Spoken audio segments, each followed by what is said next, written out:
Guys, I know you've all got the exact same questions as me about what is going on at Mercedes. Here's the answers. So let's get into it. A week on now since the Brazilian Grand Prix, and what an absolute embarrassing performance that was from the Mercedes team.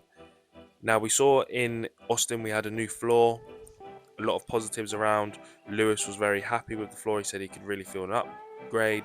We had Toto Wolff suggesting, yep, there is some performance coming with this floor.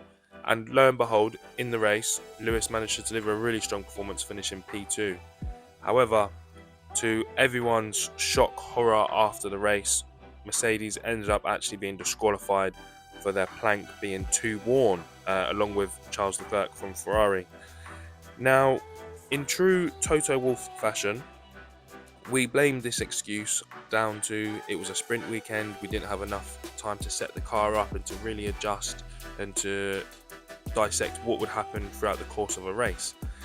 Now, you would think that we would learn from that, and we move on to the Brazilian Grand Prix now, where again it was a sprint weekend and we underperformed massively. Lewis Hamilton finishing the race in P8, and George Russell actually ended up having to retire the car.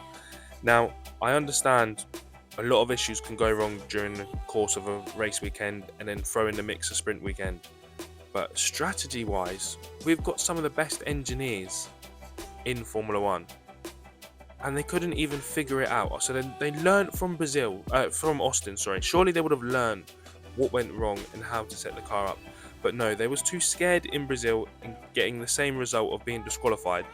So instead what they did, they raised the car up. By raising the car up, it reduced our downforce. So then what they had to do was bolt a gigantic rear wing onto the car, which effectively gave us a massive parachute. So we were very draggy down the main straights. We were being overtaken by AlphaTauri, by Ferrari, every man and their dog. So a really, really poor performance from Mercedes in Brazil. And now my only concern is obviously we got the new rule change in 2026, but until then, it looks like Red Bull are going to continue to dominate. It seems like Mercedes still don't have a real grips and understanding of this aerodynamic package for the car. Fingers crossed, we're going to hope and pray that this new car next year will be a lot better. But by going on what we're seeing now, guys, we're 2 years in and we're still making these fundamental flaws, which are just so embarrassing. Anyway, let me know what you thought of the race. Does Mercedes have a chance next year? Or is it best to wait till 2026 with a new rule change again? Guys, let me know in the comments below what you think. Once again, thanks for watching, guys.